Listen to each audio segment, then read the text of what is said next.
मई 1999 जम्मू कश्मीर की बर्फ से ढकी ऊंची चोटियों पर जंग के बादल मंडरा रहे थे। कारगिल सेक्टर की पहाड़ियों में छिपकर बैठे पाकिस्तानी सैनिकों ने भारत के खिलाफ एक बार फिर जंग का ऐलान कर दिया था। उनकी साजिश इतनी खतरनाक और सटीक थी कि उन्होंने भारतीय सीमा में घुसकर करीब 140 बंकर बनाकर तोलोलिंग टाइगर हिल 0.5140 4875 जैसे कई अहम स्ट्रेटेजिक पीक्स पर कब्जा कर लिया था। पाकिस्तान का मकसद NH-1A को काटकर भारत को सियाचिन से अलग करने का था।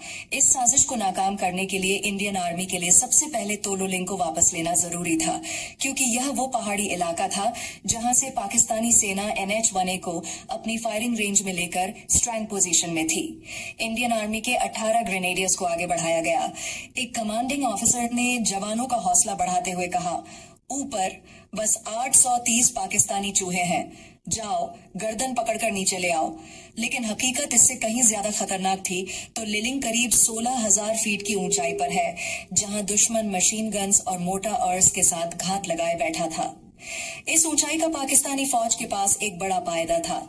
जैसे ही भारतीय जवानों ने तोलोलिंग की चढ़ाई शुरू की, पाकिस्तानियों ने उन पर गोलियों की बौछार कर दी और भारतीय सैनिकों को संभलने तक का मौका नहीं मिला।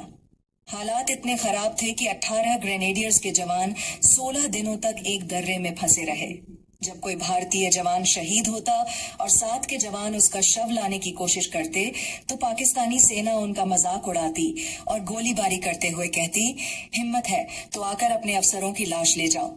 तोलोलिंग की यह लड़ाई इतनी ज्यादा मुश्किल थी कि पूरे कारगिल युद्ध के दौरान शहीद हुए जवानों में से लगभग आधे जवान तोलोलिंग की लड़ाई में ही शहीद हुए थे। लेकिन फिर भी भारतीय सेना ने इस लड़ाई में साहस, धैर्य और वीरता की ऐसी मिसाल कायम की, जिसे सुनकर आज भी हर भारतीय का सीना गर्व से चौड़ा हो जाता है। आखिर कैसे भारतीय सेना ने इतने मुश्किल हालातों में भी दुश्मन को तोलोलिंग से उल्टे पांव लौटने पर मजबूर कर दिया था? इस लड़ाई में 18 ग्रेनेडियर्स और 2 राजपूताना राइफल्स की कितनी बड़ी भूमिका थी। आइए जानते हैं तोलोलिंग के इस हिस्टोरिक बैटल की पूरी कहानी, जो कारगिल युद्ध की सबसे पहली और सबसे अहम जीत मानी जाती है। सर्दियों में भारतीय सेना के खाली पड़े बंकरों में पाकिस्तान ने कब्जा जमा लिया और तोलोलिंग की पहाड़ी पर पाकिस्तान ने 11 बंकर बना रखे थे और तोलोलिंग फतेह के लिए इन बंकरों को उड़ाना जरूरी था। तोलोलिंग पहाड़ी पर जीत की जिम्मेदारी 18 ग्रेनेडर्स और 2 राजपूताना राइफल्स को सौंपी गई थी। फरवरी 1999 में पाकिस्तान ने भारत से कश्मीर को छीनने के मकसद से ऑपरेशन भद्र शुरू किया और उसकी सेना LOC को क्रॉस करके कारगिल के पहाड़ी क्षेत्र में घुसपैठ करने लगी। पाकिस्तान का प्लान बिल्कुल साफ था। वो कारगिल से गुजरने वाले नेशनल हाईवे 1A को अपने कंट्रोल में लेकर कश्मीर और लद्दाख के बीच के कनेक्शन को तोड़ देना चाहता था, ताकि सियाचिन ग्लेशियर को आइसोलेट कर वो भारत को कश्मीर के मुद्दे पर अपनी शर्तों पर बातचीत करने के लिए मजबूर कर सके। हालांकि भारत को पाकिस्तान की इस घुसपैठ की खबर 3 मई को ही लग गई थी, लेकिन भारत ने कोई मजबूत कार्रवाई करने में देरी की, जिस वजह से 2 दिन बाद उस एरिया में गश्त पर गए 5 भारतीय सैनिकों की पाकिस्तानियों ने जान ले ली और भारत की कई चौकियों और बंकरों को तबाह कर दिया।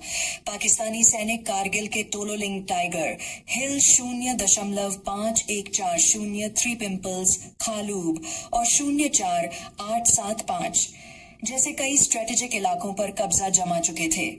यह सभी चोटियां ऊंचाई पर थीं, जहां से पाकिस्तान की फौज आसानी से भारत की गतिविधियों पर नजर रख सकती थी और फायरिंग कर सकती थी। इसलिए पाकिस्तानी सैनिकों को वहां से खदेड़ना एक बेहद मुश्किल काम होने वाला था।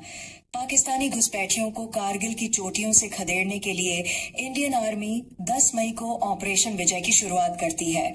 हजारों सैनिकों को अलग अलग जगहों से कारगिल की तरफ मोबिलाइज किया जाता है। वैसे तो ऑपरेशन विजय के लिए करीब 2 लाख सैनिकों को तैयार रहने के लिए कहा गया था, लेकिन कारगिल दराज क्षेत्र की कठिन ज्योग्राफिकल कंडीशन के कारण इतने सैनिकों को एक्चुअल बैटलफील्ड तक भेज पाना पॉसिबल नहीं हो पाया। भारत को पूरा कारगिल वॉर ब्रिगेड और बटालियन लेवल पर लड़ना पड़ा, जिसके चलते कारगिल द्रास सेक्टर में भारत की ओर से एक्चुअल बैटल फील्ड में सिर्फ 300 ट्रूप्स ही डिप्लॉय हो सके।